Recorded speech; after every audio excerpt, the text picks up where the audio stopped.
এই দাঁড়া, calm down, you'll have your turn if you understand.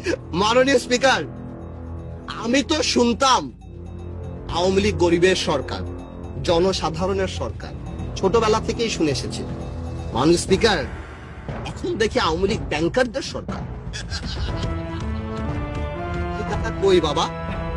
হ্যাঁ, এই যে রাজনৈতিক বিবেচনার নতুন ব্যাংক।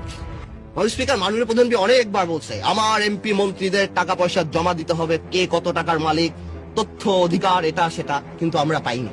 বাট আমি কষ্ট করে ইলেকশনের হলফনামা থেকে বের করে নিয়ে আসছি। সবগুলি বলবো না।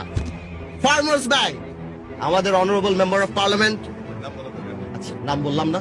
ফার্মার্স ব্যাংক করতে মানুষ থেকে আপনাকে জানাই 400 কোটি টাকা লাগে, 4-এর পর 9টা শূন্য, এবং একটা ডাইরেক্টরের 35 কোটি টাকা।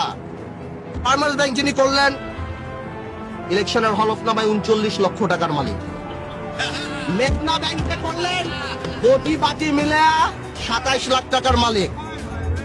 ফেডারেল ব্যাংক যিনি করলেন, কোটি বাটি মিলিয়ে 1 কোটি 1.5 কোটি টাকার মালিক। দুর্নীতি নাকি আমরা করি? ইয়া খোদা, আমার কথা কি, দুর্নীতি অনেকেই করে, লুকায়া টুকায়া করে, কিন্তু এইটা কি দুর্নীতি? খুললা দুর্নীতি।